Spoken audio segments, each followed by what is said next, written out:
उर्दू सफ़ा को सब्सक्राइब कीजिए और आने वाली हर नई वीडियो के लिए घंटी दबाइए।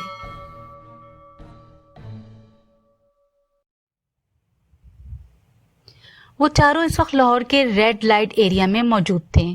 उनकी उम्रें 18-19 साल के लगभग थीं और अपने हुलिये से वो चारों अपर क्लास के लगते थे, मगर वहां पर ना उनकी उम्र को कोई नुमाया कर देने वाली चीज थी, ना ही उनकी क्लास से ताल्लुक़ रखने की इम्तियाजी खसूसियत, क्योंकि वहां पर उनमें से भी कम उम्र लड़के आते थे और अपर क्लास इस इलाके के मुस्तकिल कस्टमर में शामिल थी। चारों लड़के रेड लाइन एरिया की टूटी हुई गलियों से गुजरते जा रहे थे। 3 लड़के आपस में बातें कर रहे थे, जबकि सिर्फ चौथा खदरे तजस्सुस और दिलचस्पी से चारों तरफ देख रहा था। यूं लग रहा था जैसे वो पहली बार वहां आया था और इन तीनों के साथ थोड़ी देर बाद होने वाली इस गुफ्तगू से ये जाहिर हो गया था कि वो वाकई वहां पर पहली बार आया था। गली के दोनों एतराफ में खुले दरवाजों में बनाव सिंगार किए नीम उड़िया कपड़ों में बलबूस हर उम्र और हर शक्ल की औरत खड़ी थी। सफ़ेद, सांवली, सियाह, गंदमी, बहुत खूबसूरत, दरमियानी और मामूली शक्ल सूरत वाली। गली में हर शक्ल और उम्र का मर्द गुजर रहा था। वो लड़का वहां से गुजरते हुए हर चीज पर गौर कर रहा था। तुम यहाँ कितनी बार आए हो? चलते चलते उस लड़के ने अचानक अपने दाएं तरफ चलने वाले लड़के को मुखातिब करते हुए कहा। वो लड़का जवाबन हंसा। कितनी बार ये तो नहीं पता, अब तो गिनती भी भूल चुका हूँ, अक्सर आता हूँ यहाँ पर, उस लड़के ने खदरे फखरी अंदाज में कहा। इन औरतों में मुझे कोई अट्रैक्शन महसूस नहीं हो रही। नथिंग स्पेशल अबाउट देम, उसने कंधे उचकाते हुए कहा। अगर कहीं रात ही गुजारनी हो तो कम से कम एनवायरनमेंट तो अच्छा हो। It's such a dirty filthy place, ये तो बहुत ही गंदी जगह है, उसने गली में मौजूद गढ़ों और कूड़े के ढेरों को देखते हुए कुछ नागवारी से कहा। फिर गर्लफ्रेंड के होते हुए यहाँ आने की क्या जरूरत है, उसने इस बार अपनी भवें उचकाते हुए कहा। इस जगह का अपना एक चार्म है। गर्लफ्रेंड्स और यहाँ की औरतों का कोई मुकाबला नहीं है। गर्लफ्रेंड इस तरह के डांस तो नहीं दिखा सकती ना, जो अभी कुछ देर बाद तुम देखोगे। तीसरा लड़का हंसा। और फिर पाकिस्तान की जिस बड़ी एक्ट्रेस का डांस दिखाने हम तुम्हें ले जा रहे हैं ना, वो तो बस। दूसरे लड़के की बात पहले लड़के ने काट दी। इसका डांस तो तुम पहले भी दिखा चुके हो।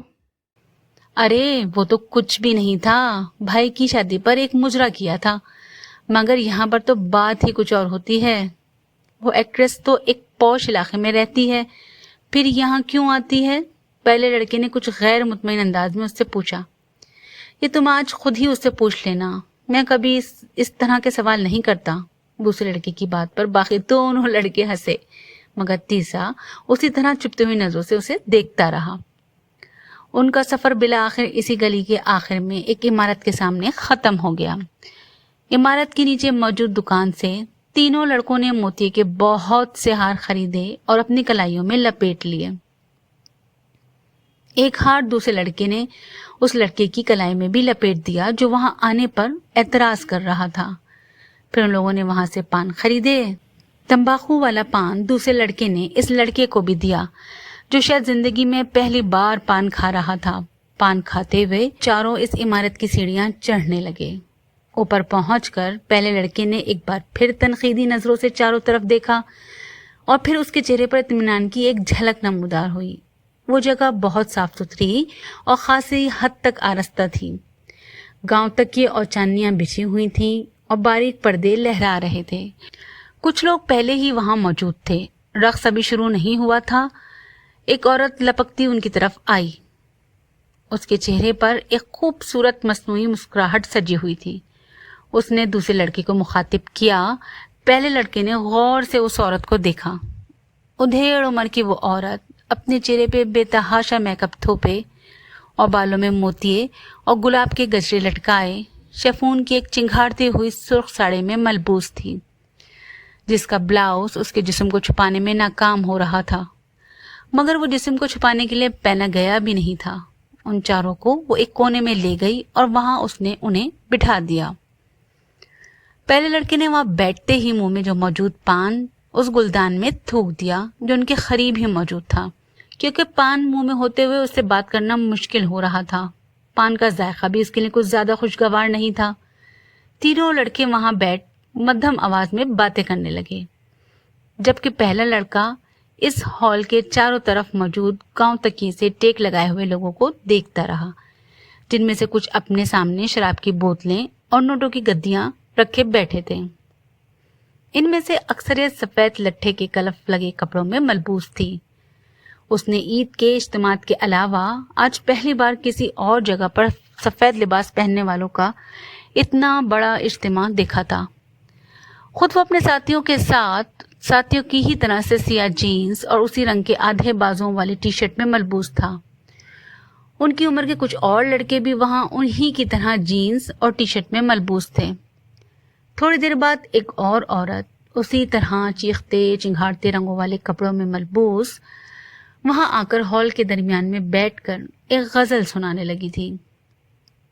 उसके साथ साथ कुछ साजिंदे भी थे। 2 गजलें सुनाने और अपने ऊपर उछाले जाने वाले कुछ नोट उठाकर वो खासी खुशी और मुतमईन वापस चली गई। और उसके जाने के फौरन बाद ही फिल्म इंडस्ट्री की वो एक्ट्रेस हॉल में दाखिल हुई और हॉल में मौजूद हर मर्द की नज़र उसे जैसे चिपक कर रह गई थी। उसने हॉल में बारी बारी चारों तरफ घूमकर हर एक को सर के इशारे से खुश आमदेद कहा था। साजिंदों को इस बार किसी तकलीफ का सामना नहीं करना पड़ा था। कैसेट प्लेयर पर बारी बारी चंद हिजान अंगेज गाने लगाए गए थे, जिन पर उस औरत ने अपना रक्स पेश करना शुरू किया था। और कुछ देर पहले की खामोशी यकदम खत्म हो गई थी। चारों तरफ मौजूद मर्द उस औरत को दाद व तहसीन पेश करने के साथ साथ शराब नोशी में मसरूफ थे। उनमें से कुछ जो ज्यादा जोश में आ रहे थे वो उठकर उस एक्ट्रेस के साथ डांस में मसरूफ हो जाते। हॉल में वो वाहिद शख्स जो अपनी जगह पर किसी हरकत के बगैर बेतासो चेहरा लिए बैठा था, वही लड़का था जो उसके बावजूद ये अंदाज़ा लगाना मुश्किल नहीं था कि वो इस एक्ट्रेस के रक़्स से खासा महजूज हो रहा था। तकरीबन 2 घंटे के बाद जब उस एक्ट्रेस ने अपना रक़्स ख़त्म किया तो वहाँ मौजूद आधे से ज़्यादा मर्द इतना गफील हो चुके थे कि वापस घर जाना उनके लिए मसला इसलिए नहीं था क्योंकि इनमें से कोई भी घर जाने का इरादा नहीं रखता था।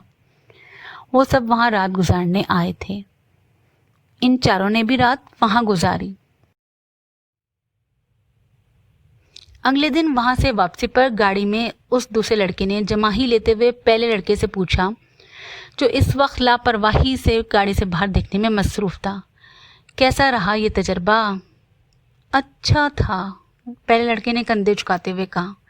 बस अच्छा था और कुछ नहीं? तुम भी बस। उसने कदरे नाराजगी के आलम में बात अधूरी छोड़ दी।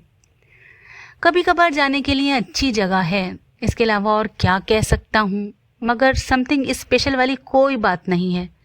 मेरी गर्लफ्रेंड इस लड़की से बेहतर है जिसके साथ मैंने रात गुजारी है, उस लड़के ने 2 टोक अंदाज में कहा। डाइनिंग टेबल पर हाशिम मुबीन की पूरी फैमिली मौजूद थी। खाना खाते हुए वो सब आपस में खुशगप्पियों में भी मसरूफ थे। मौज़े गुफ्तगू इस वक्त इमामा थी, जो इस वीकेंड पर भी इस्लामाबाद में मौजूद थी। बाबा, आपने ये बात नोट की कि इमामा दिन ब दिन संजीदा होती जा रही है? वसीम ने खदरे छेड़ने वाले अंदाज में इमामा की तरफ देखते हुए कहा। हाँ, ये तो मैं भी पिछले कई महीने से नोट कर रहा हूँ। हाशिम मुबीन ने वसीम की बात पर बेटी के चेहरे को गौर से देखते हुए कहा। इमामा ने चावलों का चमचा मुंह में रखते हुए वसीम को घूरा। क्यों इमामा, कोई मसला है? बाबा, ये बड़ी फजूल बातें करता है और आप भी ख्वामा ख्वाह इसकी बातों में आ रहे हैं। मैं अपनी स्टडीज़ की वजह से मसरूफ़ और संजीदा हूँ। अब हर कोई वसीम की तरह निकम्मा तो नहीं होता ना। उसने अपने साथ बैठे वसीम के कंधे पर कुछ नाराज़गी से हल्का सा हाथ मारते हुए कहा। बाबा, आप ज़रा अंदाज़ा करें, मेडिकल के शुरू के सालों में इसका ये हाल है, तो जब ये डॉक्टर बन जाएगी तब इसका क्या हाल होगा? वसीम ने इमामा की तंबीह की परवाह करते हुए उसका मजाक उड़ाया। सालों गुजर जाया करेंगे, मिस इमामा हाशिम को मुस्कुराए हुए डाइनिंग टेबल पर मौजूद लोगों के चेहरों पर मुस्कुराहट दौड़ गई। इन दोनों के दरमियान नोक-झोंक हमेशा ही रहती थी। बहुत कम मौके होते थे जब वो दोनों इकट्ठे हों और उनके दरमियान आपस में झगड़ा ना हो। मुस्तकिल बुनियादों पर होने वाले इन झगड़ों के बावजूद इमामा की सबसे ज़्यादा दोस्ती भी वसीम के साथ ही थी। इसकी वजह शायद उनकी ऊपर तले की पैदाइश भी थी। और आप तसव्वुर करें, इस बार इमामा ने उसे अपनी बात मुकम्मल करने नहीं दी। उसने उसके कंधे पर पूरी क़ुव्वत से मुक्का मारा। वसीम पर कुछ ज़्यादा असर नहीं हुआ।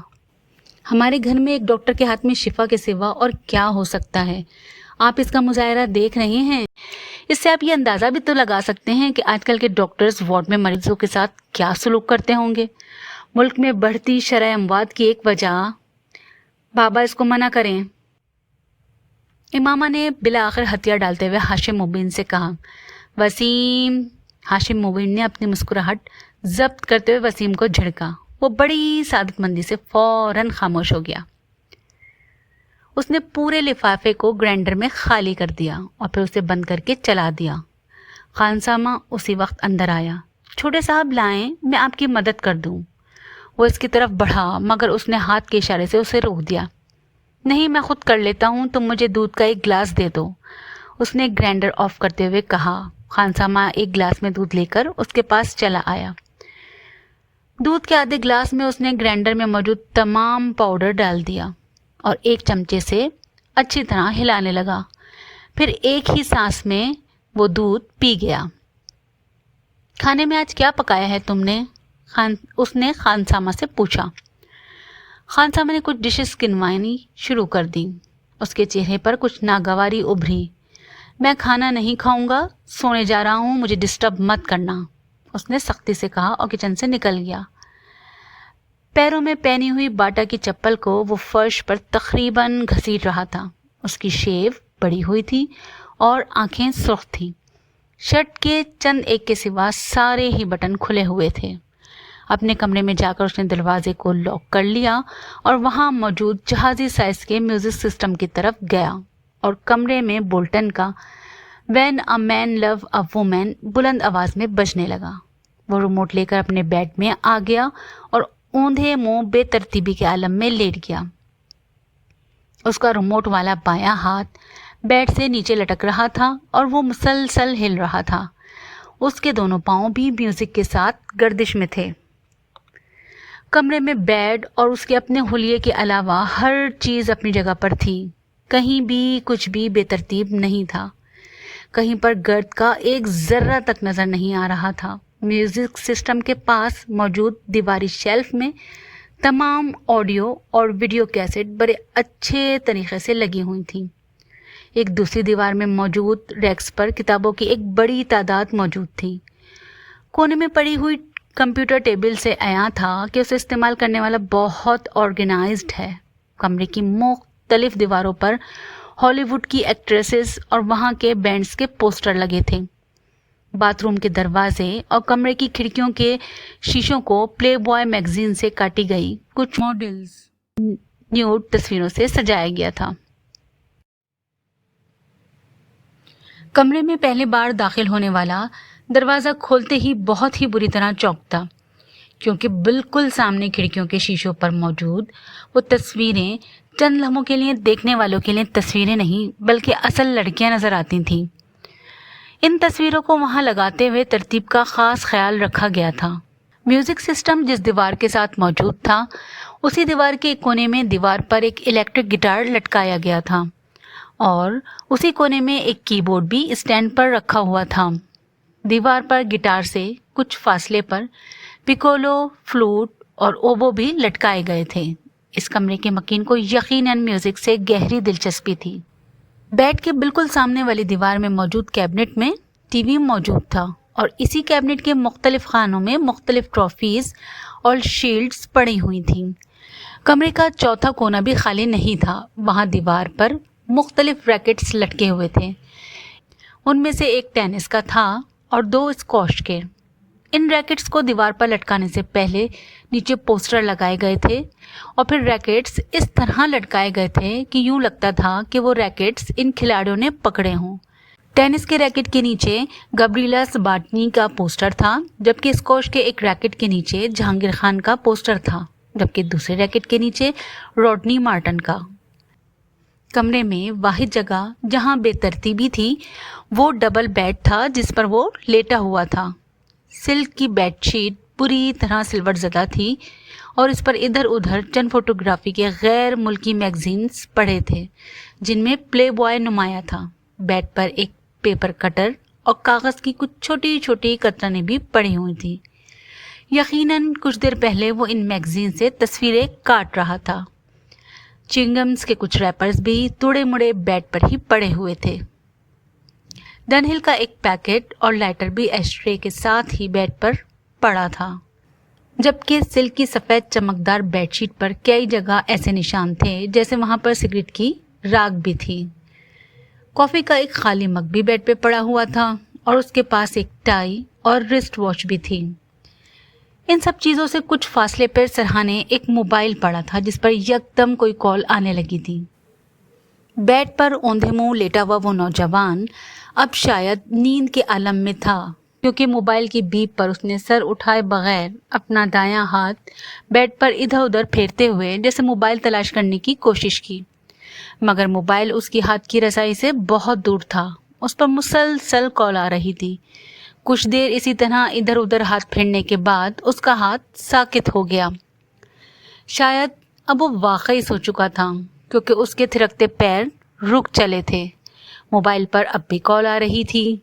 बेड से बाहर निकले हुए उसके बाएं हाथ में पकड़ा हुआ रिमोट यकदम उसकी गिरफ्त से निकलकर कारपेट पे गिर पड़ा। माइकल बोल्टन की आवाज़ में अभी भी कमरे में गाना चल रहा था, when a man loves a woman.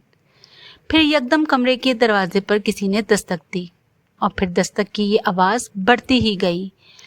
Mobile की कॉल ख़त्म हो चुकी थी। दरवाजे पर दस्तक देने वाले हाथ बढ़ते गए। वो बेड पर औंधे मुंह बेहिस्सो हरकत पड़ा था।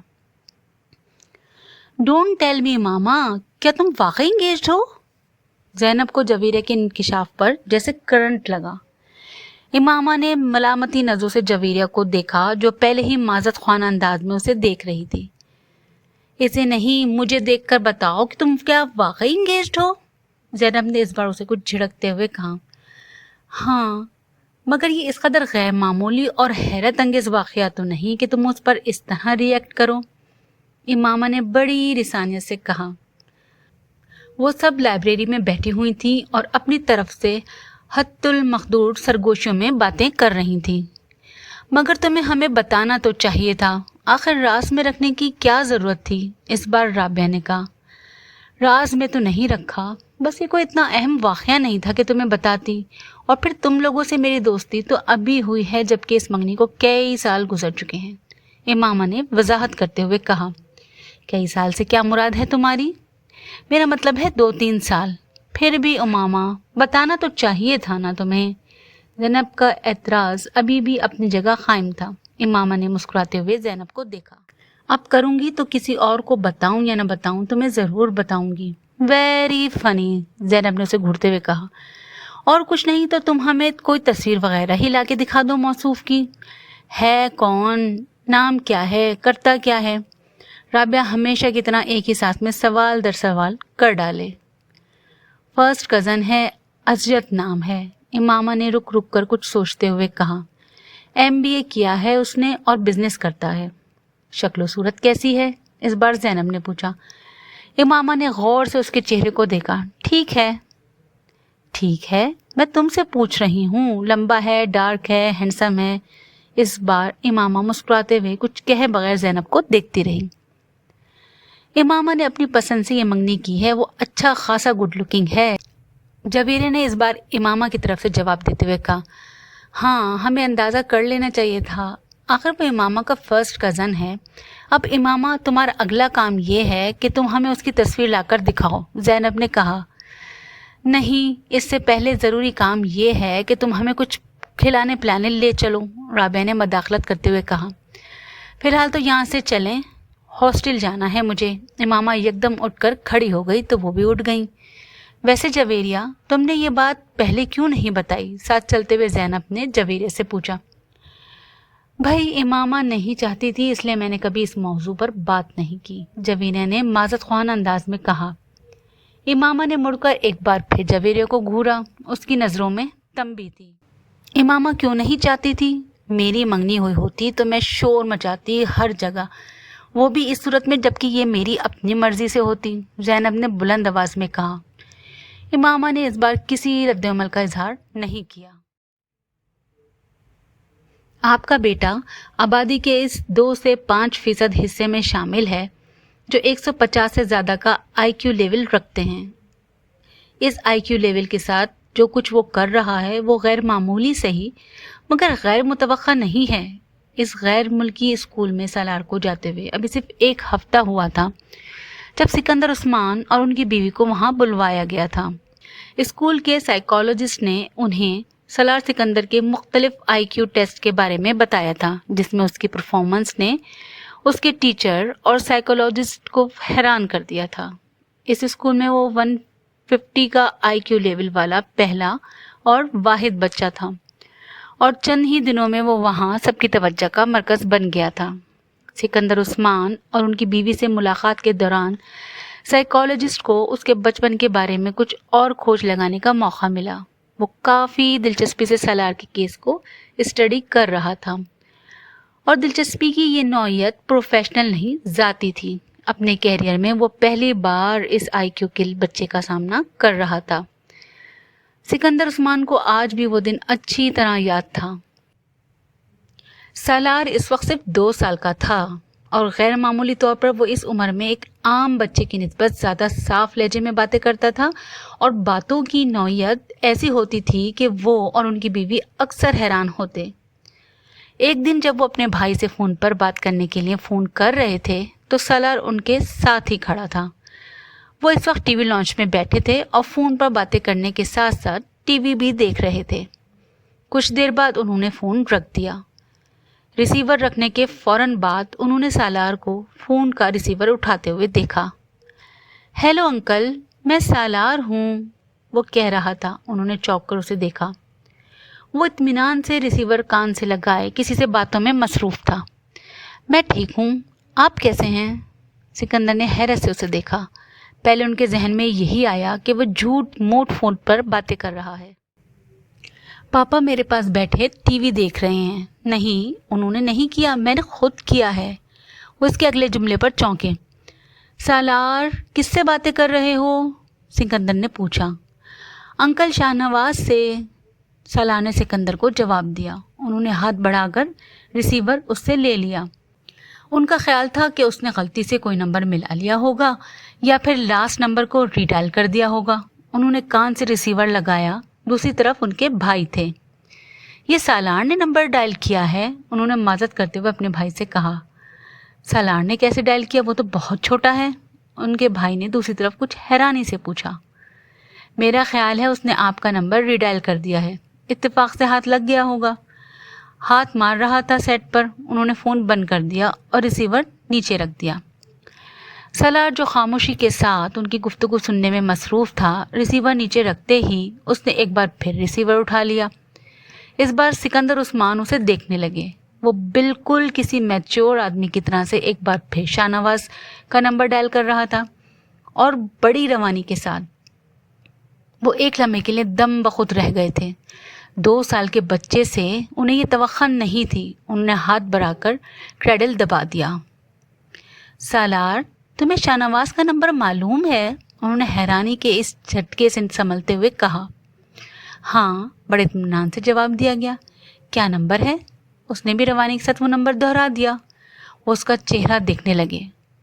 उन्हें अंदाज़ा नहीं था कि वो गिनती की आदात से वाकिफ़ होगा और फिर वो नंबर। ये नंबर तुम्हें किसने सिखाया? मैंने खुद सीखा है। कैसे? अभी आपने मिलाया था। सालार ने उनको देखते हुए कहा। तुम्हें गिनती आती है? हाँ। कहाँ तक? 100 तक। सुनाओ। वो मशीन की तरह शुरू हो गया। एक ही सांस में उसने उन्हें 100 तक की गिनती सुना दी। सिकंदर उस्मान के पेट में बल पड़ने लगे। اچھا میں ایک اور نمبر ڈائل کرتا ہوں, میرے بعد تم اسے ڈائل کرنا, انہوں نے ریسیور اس سے لیتے ہوئے کہا. اچھا. سالار کو یہ سب ایک دلچسپ کھیل کی طرح لگا.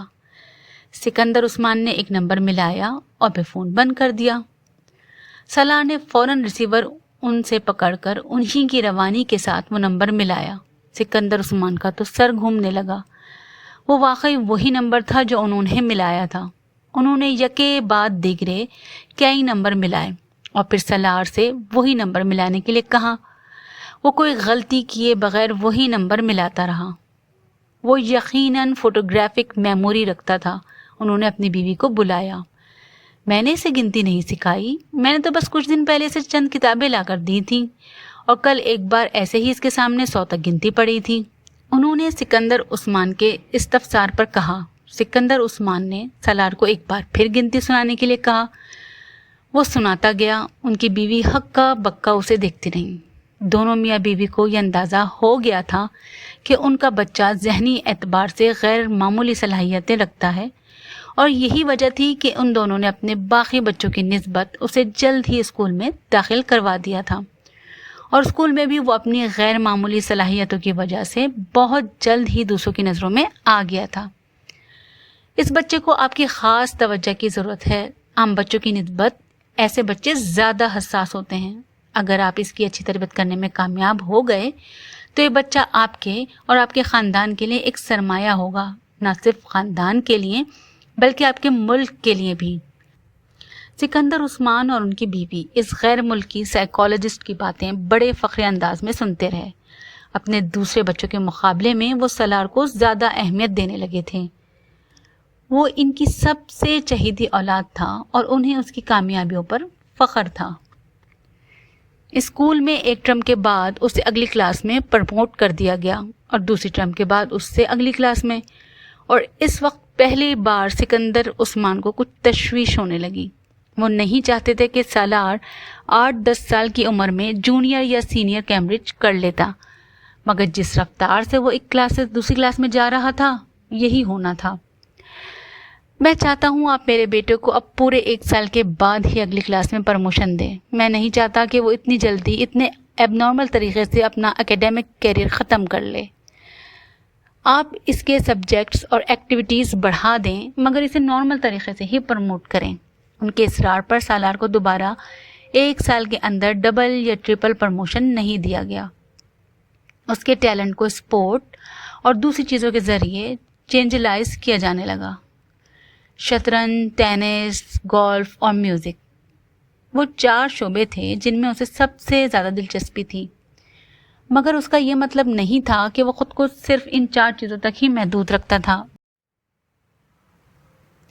وہ اسکول میں ہونے والے تقریباً ہر گیم میں شریک ہوتا تھا. اگر کسی میں شریک نہیں ہوتا تھا تو اس کی وجہ صرف یہ ہوتی تھی کہ وہ گیم اسے زیادہ چیلنجنگ نہیں لگتا تھا. جویریہ, پروفیسر عدنان کے لیکچر کے نوٹس مجھے دینا. امامہ نے جویریہ کو مخاطب کیا جو ایک کتاب کھولے بیٹھی ہوئی تھی. جویریہ نے ہاتھ بڑھا کر اپنی ایک نوٹ بک اسے تھما دی. امامہ نوٹ بک کھول کر صفحے پلٹنے لگی. جویریہ ایک بار پھر کتاب کے مطالعے میں مصروف ہو گئی. کچھ دیر بعد اچانک اسے جیسے ایک خیال آیا تھا. اس نے مڑ کر اپنے بستر پہ بیٹھی ہوئی امامہ کو دیکھا. تم نے لیکچر نوٹ کرنا کیوں بند کر دیا ہے؟ اس نے امامہ کو مخاطب کیا. امامہ نے نوٹ بک سے نظر اٹھا کر اسے دیکھا. مجھے کچھ سمجھ میں آئے تو میں نوٹ کروں. کیا مطلب؟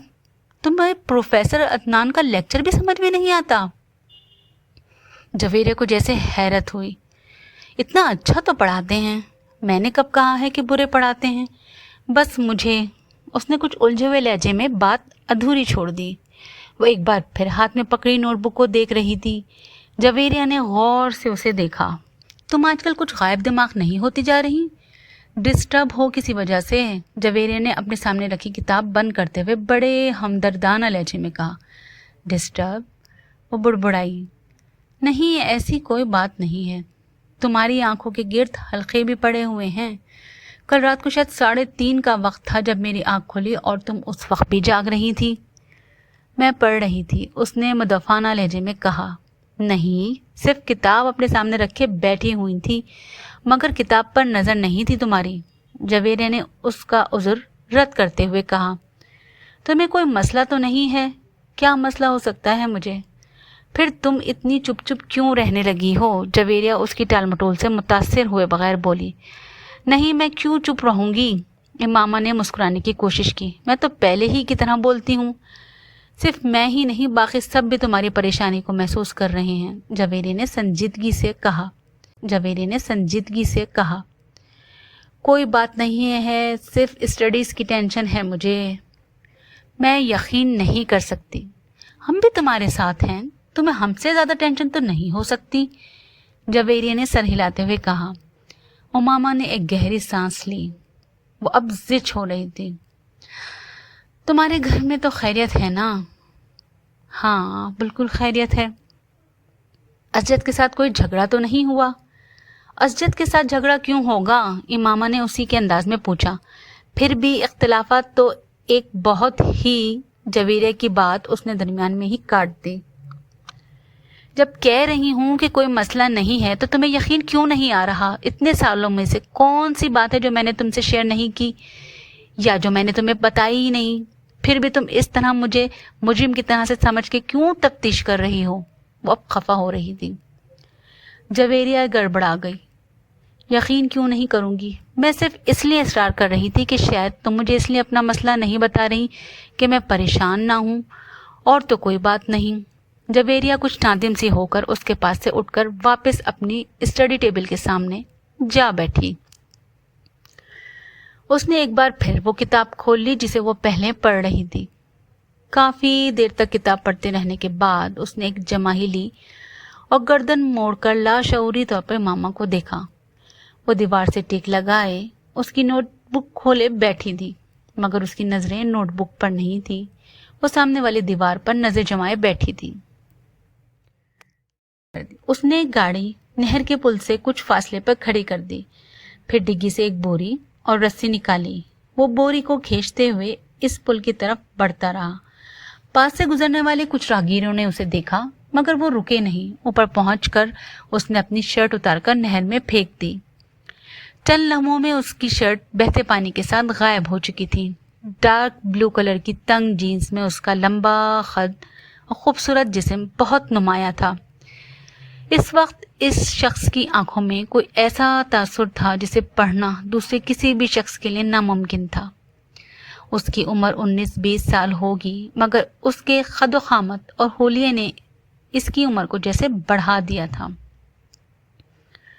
उसने रस्सी पुल से नीचे नहर में लटकानी शुरू कर दी। जब रस्सी का सिरा पानी में गायब हो गया तो उसने रस्सी का दूसरा सिरा बोरी के मुंह पर लपेटकर सख्ती से ग्रहें लगानी शुरू कर दी और उस वक्त तक लगाता रहा कि जब तक कॉइल ख़त्म नहीं हो गया। फिर पानी में पड़ा सिरा वापस खींचकर उसने अंदाजे से 3 फीट के करीब रस्सी छोड़ी और अपने दोनों पैर साथ जोड़ते हुए उसने पैरों के गिर्द रस्सी को बहुत मजबूती के साथ 2-3 बल दिए और गिरह लगा दी। अब इस 3 फीट के टुकड़े के सिरे पर बड़ी महारत के साथ उसने 2 फंदे बनाए, फिर उचक कर पुल की मुंडेर पर बैठ गया। अपना दायां हाथ कमर के पीछे ले जाते हुए उसने बाएं हाथ के साथ पहले फंदे में से दायां हाथ गुजारा और फिर बाएं हाथ के साथ उसने वो फंदा खींचकर कस दिया। इसके बाद उसने कमर के पीछे दाएं हाथ के साथ दूसरे फंदे में से बायां हाथ गुजारा और दाएं हाथ से उसे कस दिया। उसके चेहरे पर इत्मीनान भरी मुस्कुराहट नमूदार हुई। एक गहरा सांस लेते हुए उसने पुश्त की बल पर खुद को मुंडेर से नीचे गिरा दिया। एक झटके के साथ उसका सर पानी से टकराया और कमर तक का हिस्सा पानी में डूब गया। फिर रस्सी खत्म हो गई। अब वो इसी तरह लटका हुआ था कि उसके बाजू पुश्त पर बंधे हुए थे और कमर तक का धड़ पानी के अंदर था। बोरी में मौजूद वजन यकीनन उसके वजन से ज्यादा था। यही वजह थी कि बोरी उसके साथ नीचे नहीं आई। वो उसी तरह लटक गया। उसने अपना सांस रोका हुआ था। पानी के अंदर अपना सर जाते ही उसने आंखें खुली रखने की कोशिश की, मगर नाकाम रहा। पानी गदला था और उसमें मौजूद मिट्टी उसकी आंखों में चुभने लगी।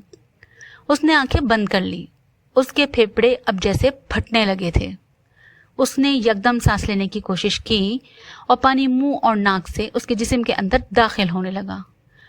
वो अब बुरी तरह फड़फड़ा रहा था, मगर ना वो अपने बाजुओं को इस्तेमाल करके खुद को सतह पर ला सकता था और ना ही अपने जिस्म को उठा सकता था। उसके जिस्म की फड़फड़ाहट आहिस्ता आहिस्ता दम तोड़ रही थी। चंद लोगों ने उसे पुल से नीचे गिरते देखा और चीखते हुए उसकी तरफ भागे। रस्सी अभी तक हिल रही थी। इन लोगों के समझ में नहीं आ रहा था कि वो क्या करें। पानी के नीचे होने वाली हरकत अब दम तोड़ गई थी। उसकी टांगें अब बिल्कुल बेजान नजर आ रही थीं। पुल पर खड़े लोग खौफ के आलम में एक बेजान वजूद को देख रहे थे।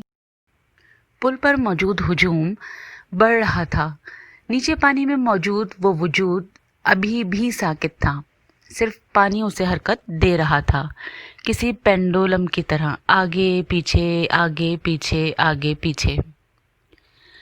इमामा जल्दी से तैयार हो जाओ, राबिया ने अलमारी से अपना एक सूट निकालकर बेड पर फेंकते हुए कहा। इमामा ने खदरे हैरानी से उसे देखा। किस लिए तैयार हो जाऊं?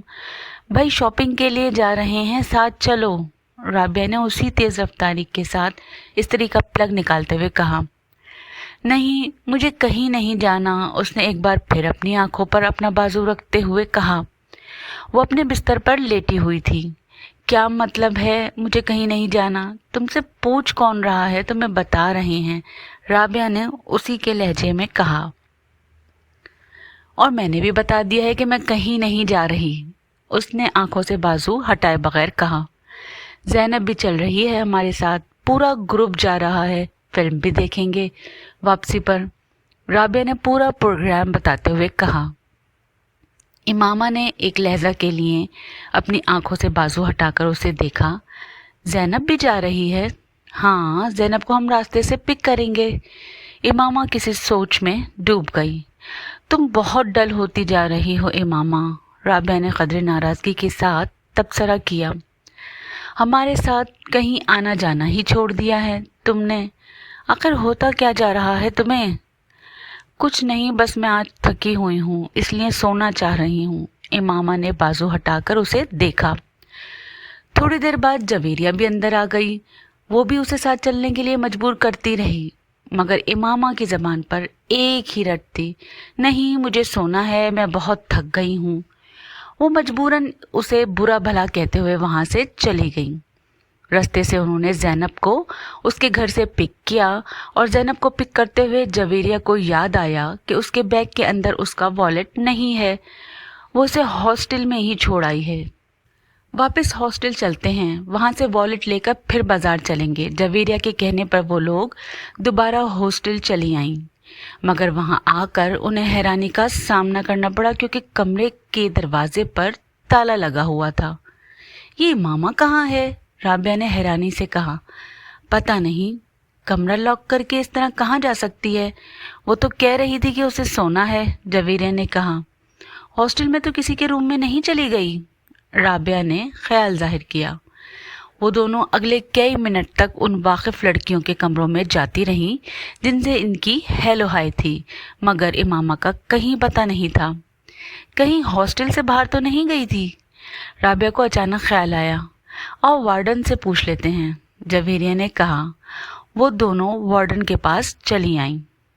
हाँ, इमामा अभी कुछ देर पहले बाहर गई है, वार्डन ने उनकी इंक्वायरी पे बताया। जवेरिया और राबिया एक दूसरे का मुंह तकने लगी। वो कह रही थी शाम को आएगी, वार्डन ने उन्हें मज़ीद बताया। वो दोनों वार्डन के कमरे से निकल आईं। ये गई कहाँ है? हमारे साथ तो जाने से इनकार कर दिया था उसने। उसे सोना है और वो थकी हुई है और उसकी तबीयत ख़राब है, और अब इस तरह गायब हो गई है, राबिया ने उलझे हुए अंदाज में कहा। रात को वो खदरे लेट वापस आई और जिस वक्त वो वापस आई इमामा कमरे में मौजूद थी। उसने मुस्कुराते हुए इन दोनों का इस्तकबाल किया। लगता है खासी शॉपिंग हुई है आज, उसने इन दोनों के हाथों में पकड़े शॉपर्स को देखते हुए कहा। इन दोनों ने उसकी बात के जवाब में कुछ नहीं कहा, बस शॉपर्स रखकर उसे देखने लगी। तुम कहाँ गई हुई थी? जवेरिया ने उससे पूछा। इमामा को जैसे एक झटका लगा। मैं अपना वॉलेट वापस लेने आई थी तो तुम यहाँ नहीं थी, कमरा लॉक था, जवेरिया ने उसी अंदाज में कहा। मैं तुम लोगों के पीछे गई थी। क्या मतलब? जवेरी ने कुछ ना समझने वाले अंदाज में कहा, तुम्हारे निकलने के बाद मेरा इरादा बदल गया था। मैं यहाँ से ज़ैनब की तरफ गई क्योंकि तुम लोगों को उसे पिक करना था, मगर उसके चौकीदार ने बताया कि तुम लोग पहले से ही वहाँ से निकल गए हो। फिर मैं वहाँ से वापस आ गई, बस रास्ते में से कुछ किताबें ली थी मैंने। इमामा ने कहा, देखा, तुमसे पहले कहा था कि हमारे साथ चलो, मगर इस वक्त तो तुम फौरन इनकार कर रही थी, बाद में बेवकूफ़ों की तरह पीछे चल पड़ी। हम लोग तो मशकूक हो गए थे तुम्हारे बारे में, राबिया ने कुछ इत्मीनान से एक शॉपर खोलते हुए कहा। इमामा ने कोई जवाब नहीं दिया, वो सिर्फ मुस्कुराते हुए इन दोनों को देखती रही। वो दोनों अब अपने शॉपर खोलते हुए खरीदी हुई चीज़ें उसे दिखा रही थीं। तुम्हारा नाम क्या है? पता नहीं। माँ बाप ने क्या रखा था? माँ बाप से पूछें। खामोशी। लोग किस नाम से पुकारते हैं तुम्हें? लड़के या लड़कियाँ? लड़के। बहुत सारे नाम लेते हैं, ज़्यादा कौन सा नाम पुकारते हैं? Daredevil. खामोश। और लड़कियाँ? वो भी बहुत से नाम लेती हैं, ज़्यादातर किस नाम से पुकारती हैं? ये मैं नहीं बता सकता, इट्स टू पर्सनल। गहरी खामोशी, तवील सांस, फिर खामोशी। मैं आपको एक मशवरा दूं? क्या? आप मेरे बारे में वो जानने की कोशिश क्यों नहीं करते जो ना आप पहले से जानते हैं और ना मैं? आपके दाएं तरफ टेबल पर जो सफ़ेद फाइल पड़ी है उस पर मेरे सारे पर्टिकुलर्स मौजूद हैं। फिर आप वक्त क्यों ज़ाया कर रहे हैं? साइको एनालिस्ट ने अपने पास मौजूद टेबल लैंप की रोशनी में सामने काउच पर दराज उस नौजवान को देखा जो अपने पैर मुसलसल हिला रहा था। उसके चेहरे पर गहरा इत्मीनान था और यूं लग रहा था जैसे वो साइको एनालिस्ट के साथ होने वाली इस सारी गुफ्तगू को बेकार समझ रहा था। कमरे में मौजूद ठंडक, खामोशी और नीम तारीकी ने भी उसके असाब को बिल्कुल मुतासिर नहीं किया था। वो बात करते हुए वक्तन फ़वक्तन कमरे में चारों तरफ नजरें दौड़ा रहा था। साइको एनालिस्ट के सामने लेटा हुआ नौजवान एक अजीब केस था। वो फोटोग्राफिक मेमोरी का मालिक था। उसका IQ लेवल 150 की रेंज में था। वो थ्रू आउटस्टैंडिंग एकेडमिक रिकॉर्ड रखता था।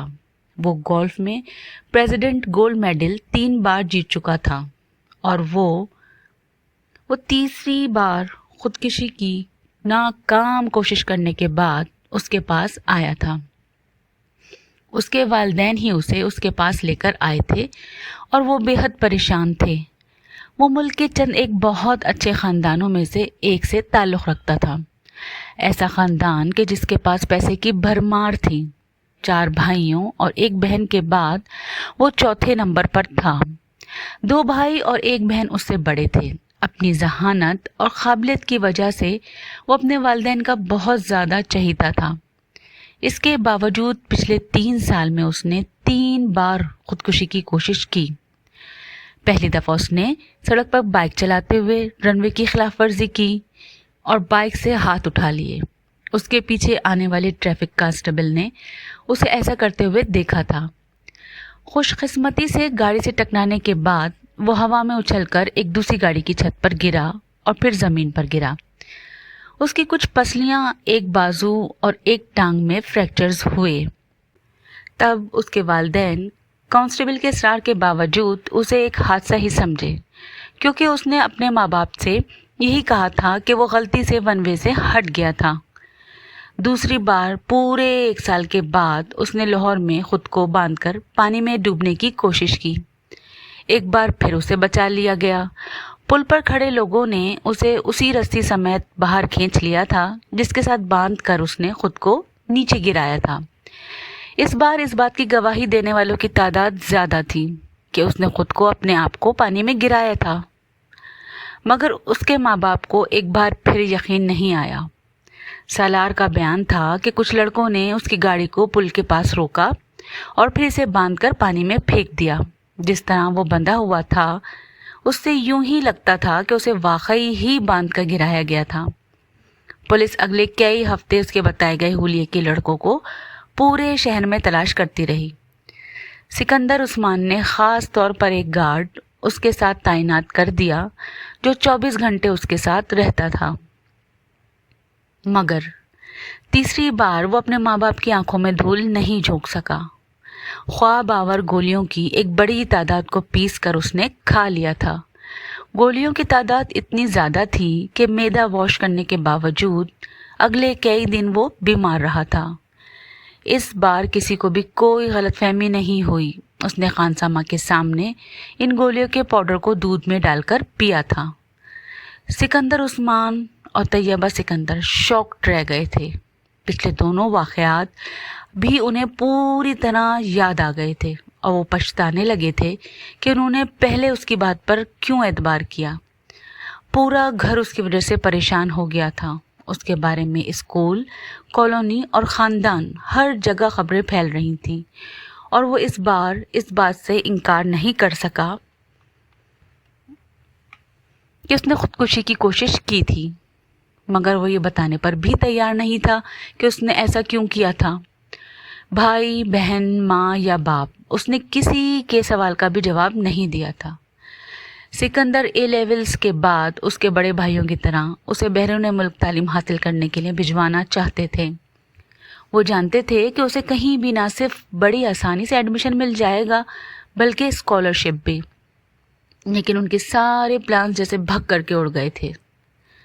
और अब वो इस साइकोएनालिस्ट के सामने मौजूद था जिसके पास सिकंदर उस्मान ने उसे अपने एक दोस्त के मशवरे पर भिजवाया था।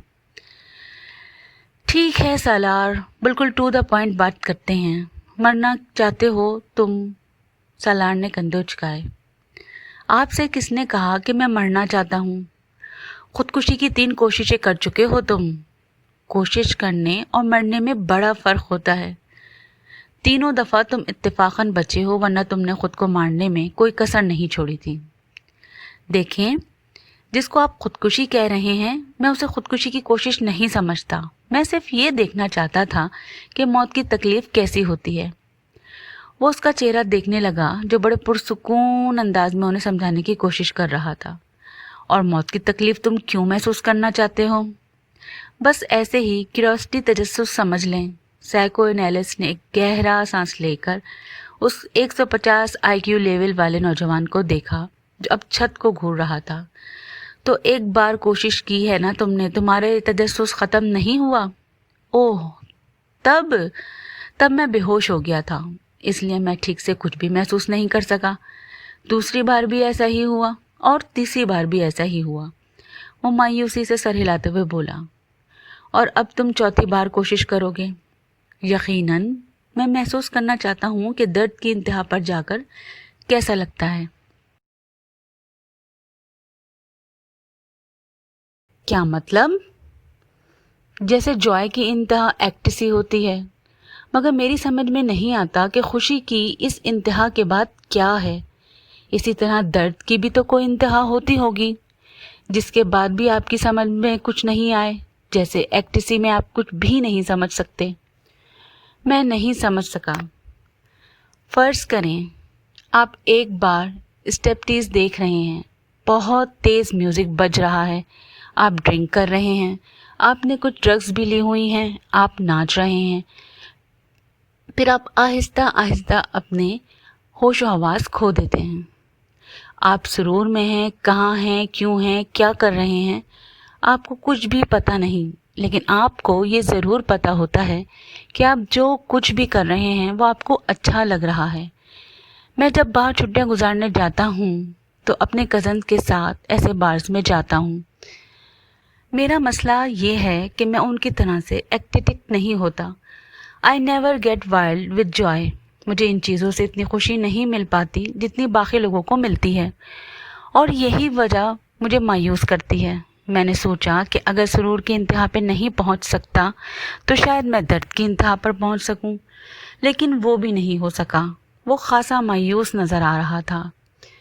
तुम इस तरह की चीज़ों में वक्त ज़ाया क्यों करते हो? इतना शानदार एकेडमिक रिकॉर्ड है तुम्हारा। सालार ने इस बार इंतहाई बेजारी से उससे कहा, प्लीज़ प्लीज़ अब मेरी जहानत के राग अलापना मत शुरू कीजिएगा। मुझे पता है मैं क्या हूँ। तंग आ गया हूँ मैं अपनी तारीफ़ें सुनते सुनते। اس کے لہجے میں تلخی تھی۔ سائیکو انالسٹ کچھ دیر اسے دیکھتا رہا۔ اپنے لیے کوئی گول کیوں نہیں سیٹ کرتے تم؟ میں نے کیا ہے نا۔ کیا؟ مجھے خودکشی کی ایک اور کوشش کرنی ہے۔ مکمل اطمینان تھا۔ کیا تمہیں کوئی ڈپریشن ہے؟ Not at all. تو پھر مرنا کیوں چاہتے ہو؟ ایک گہرا سانس۔ کیا آپ کو ایک بار پھر سے بتانا شروع کروں کہ میں مرنا نہیں چاہتا؟ میں کچھ اور کرنے کی کوشش کر رہا ہوں۔ وہ اکتایا۔ بات گھوم کر پھر وہیں آ گئی تھی۔ سائیکو انالسٹ کچھ دیر سوچتا رہا۔ کیا تم یہ سب کسی لڑکی کی وجہ سے کر رہے ہو؟ سالار نے گردن موڑ کر حیرانی سے اسے دیکھا۔ لڑکی کی وجہ سے؟ ہاں، کوئی ایسی لڑکی جو تمہیں اچھی لگتی ہو، جس سے تم شادی کرنا چاہتے ہو۔ اس نے بے اختیار خیخہ لگایا اور پھر ہنستا ہی گیا۔ مائی گاڈ، آپ کا مطلب ہے کہ کسی لڑکی کی محبت کی وجہ سے میں خودکشی؟ وہ ایک بار پھر بات ادھوری چھوڑ کر ہنسنے لگا۔ لڑکی کی محبت اور خودکشی، کیا مذاق ہے۔ وہ اب اپنی ہنسی پر قابو پانے کی کوشش کر رہا تھا۔ سائیکو انالسٹ نے اسی طرح کی کئی سیٹنگز اس کے ساتھ کیے اور ہر بار نتیجہ ڈھک کے وہی 3 بات رہا۔ آپ اس کو تعلیم کے لیے بیرون ملک بھجوانے کے بجائے یہیں رکھیں اور اس بات پر بہت زیادہ توجہ دیں۔ ہو سکتا ہے یہ توجہ حاصل کرنے کے لیے سب کرتا ہو۔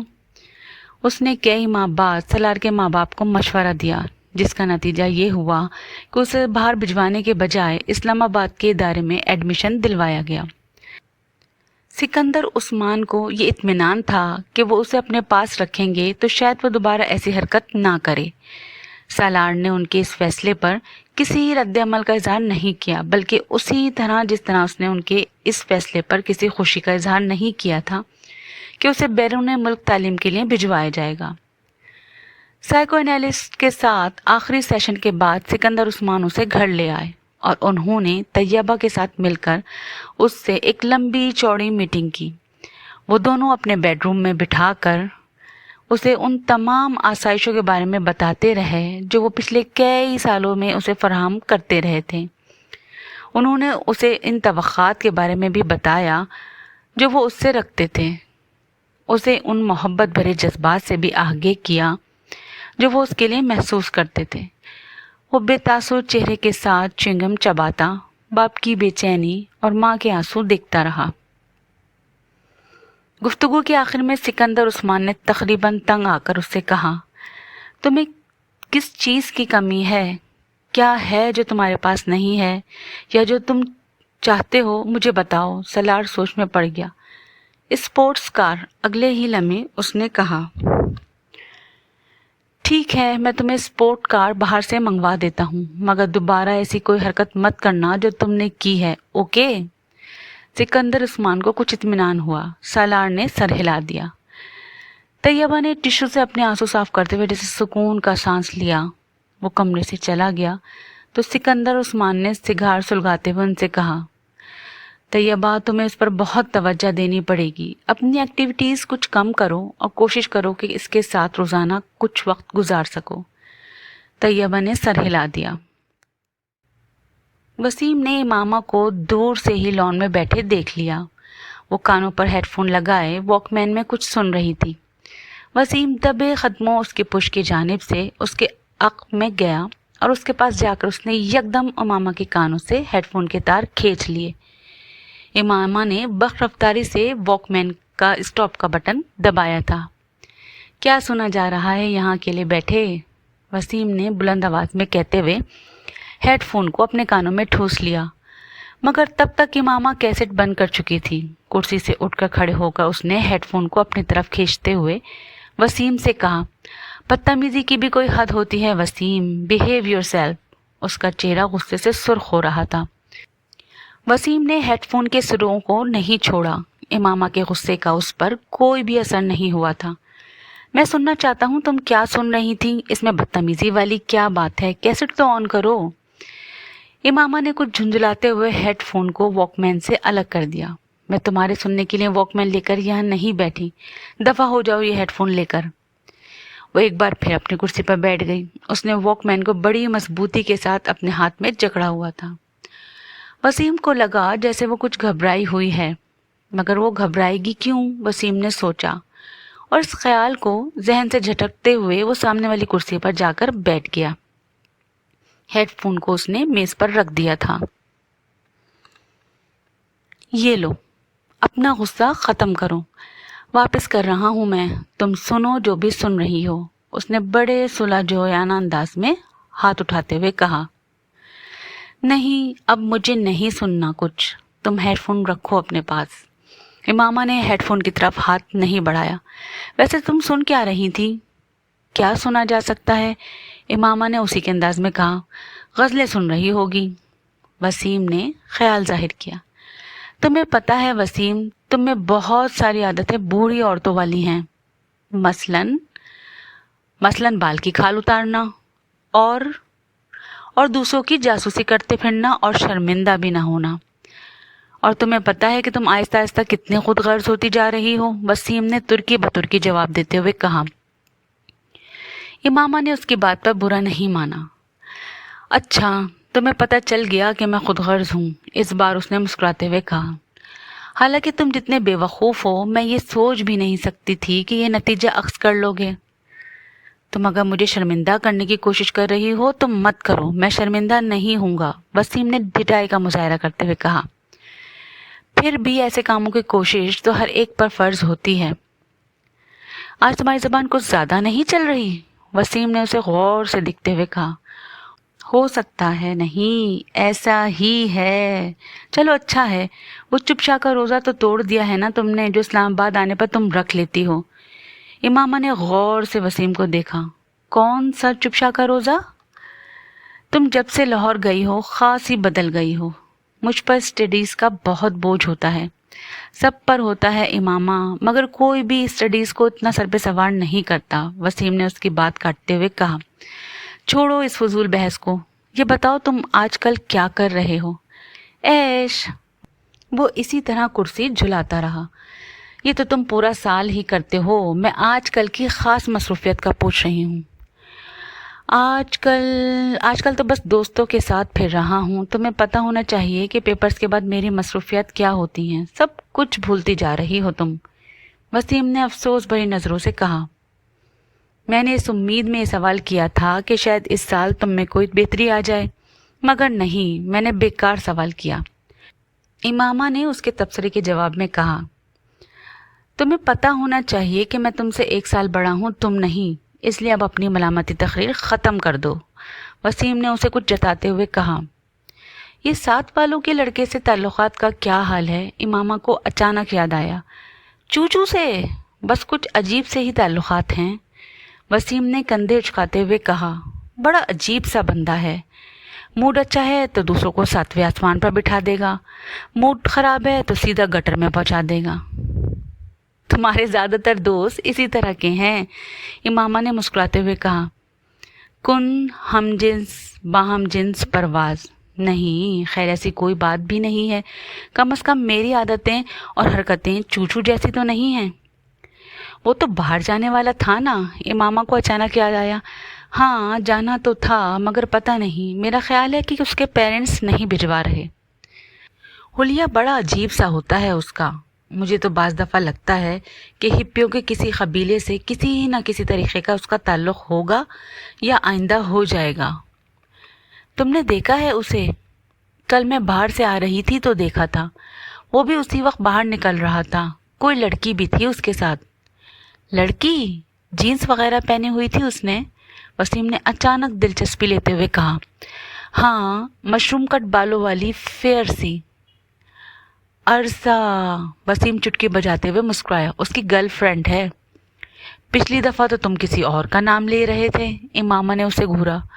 पिछली दफ़ा कब? वसीम सोच में पड़ गया। 7-8 माह पहले शायद तुमसे उसकी किसी गर्लफ्रेंड की बात हुई थी। हाँ, तब शीबा थी, अब पता नहीं वो कहाँ है। इस बार तो गाड़ी के पिछले शीशे पर उसने अपना मोबाइल नंबर भी पेंट करवाया हुआ था। इमामा एक मोबाइल नंबर दोहराते हुए हंसी। तुम्हें याद है? वसीम भी हंसा। मैंने ज़िंदगी में पहली बार इतना बड़ा मोबाइल नंबर कहीं लिखा देखा था, और वो भी गाड़ी के शीशे पर, इसके नाम के साथ। याद तो होना ही था। इमामा फिर हंसी। میں تو خود سوچ رہا ہوں کہ اپنی گاڑی کے شیشے پہ موبائل نمبر لکھوانے کا. وسیم نے بالوں میں ہاتھ پھیرتے ہوئے کہا. کون سے موبائل کا؟ وہ جو تم نے ابھی خریدا بھی نہیں. امامہ نے وسیم کا مذاق اڑایا. میں خرید رہا ہوں اس ماہ. بابا سے جوتے کھانے کے لیے تیار رہنا.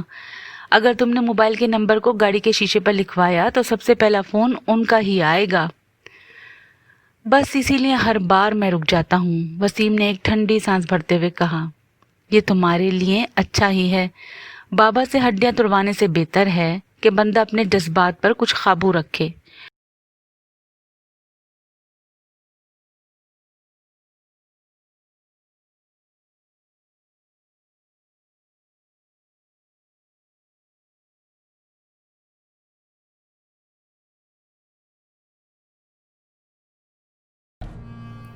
Like, comment, share, press the bell icon.